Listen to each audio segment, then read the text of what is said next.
রাজনীতিতে যে ব্যাড প্র্যাকটিসের একটা পুরনো খারাপ ঐতিহ্য যে ছিল সেটা ভেঙে আমরা যে দেশের স্থিতিশীলতা রাজনীতি গণতন্ত্রের উত্তরণে আমরা যে ভালো কাজে সরকারকে সাহায্য করব, সকল মন্দ জনস্বার্থ বিরোধী কাজে আমরা প্রতিবাদ করব, এই পলিসির উপরে জামাত আছে। এটি সম্পাদকদেরকে ব্রিফ করা হয়েছে এবং সম্পাদকদের মধ্য থেকে জামাত ইসলামের এই পার্লামেন্টারি পলিসিকে অ্যাপ্রিসিয়েট করা হয়েছে।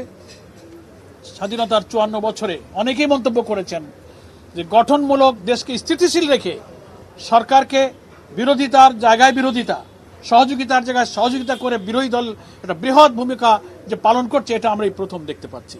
এটা তারা প্রশংসা করেছেন এবং আমাদের আমিরে জামাত তাদেরকে কৃতজ্ঞতা জানিয়ে বলেছেন আমরা সকল অন্যায় গণবিরোধী জনস্বার্থ বিরোধী কাজে আমরা সবসময় প্রতিবাদ জানিয়ে যাব। তবে আমার সেই বিরোধিতা প্রতিবাদ হবে নিয়মতান্ত্রিক এবং গঠনমূলক। এটা একটা আলোচনা হয়েছে। এরপরে বাংলাদেশি বিরাজমান রাজনৈতিক পরিস্থিতি, আন্তর্জাতিক পরিস্থিতি, ভূ রাজনৈতিক পরিস্থিতি, প্রতিবেশী দেশের সাথে সম্পর্ক, এগুলো নিয়ে সম্পাদকদের সাথে আমাদের আমিরে জামাতের প্রশ্নোত্তর মত বিনিময় হয়েছে। সেখানে জামাত ইসলামের যে পলিসি আমাদের বিভিন্ন সময় আমিরে জামাত পাবলিক মিটিংয়ে পার্লামেন্টে বলে থাকেন।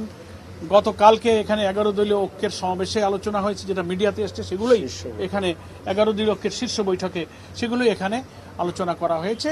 সম্পাদকরা পরামর্শ দিয়েছেন যে আপনারা বিরোধিতা করেন, গঠনমূলকভাবে আলোচনা করেন এবং জনগণের দাবি নিয়ে প্রয়োজনের আস্পাতও আপনারা থাকেন, কিন্তু আগের বিরোধী দলের মতো অসহিষ্ণু অস্থিতিশীল বা সহিংস কোনো পথে গিয়ে দেশটাকে আর অস্থিতিশীল করবেন না। এ ব্যাপারেও কোনো সম্পাদক আমাদের আমিরে জামাতের সহযোগিতা কামনা করেছেন। এটাই মোটামুটি আজকে দীর্ঘ আলোচনা হয়েছে। আর ত্রয়োদশ জাতীয় সংসদ নির্বাচনের পরে এই প্রথম 6 মাস অতিবাহিত হলো। আমাদের নেতা এবং পার্লামেন্টের বিরোধী দলীয় নেতা এই জাতীয় সংবাদপত্রের সম্পাদকদের সঙ্গে প্রথম মত বিনিময় প্রকাশ্যে খোলামেলা মিলিত হয়েছেন বলে সম্পাদকরা অত্যন্ত খুশি হয়েছেন। তারা বলেছেন যে এরকম সুযোগ পেলে আমরা মাঝে মাঝে আমাদের মতামত দিতে পারব।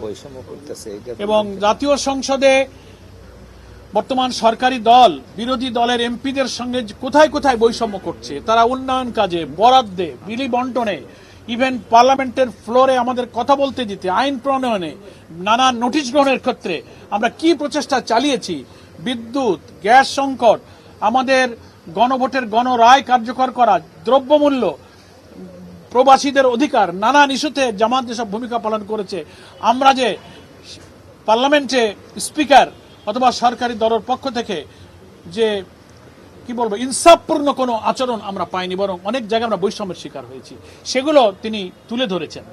এবং সে ব্যাপারেও সম্পাদকদেরকে যারা লেখনির মধ্য দিয়ে, সাংবাদিকতার মধ্য দিয়ে জাতির কাছে সত্য তথ্য তুলে ধরেন, আমাদের আমিরে জামাত তাদের সহযোগিতা কামনা করেছেন যে গণতন্ত্র উত্তরণে দায়িত্ব পালনে বিরোধী দলকে আপনারা সহযোগিতা করবেন।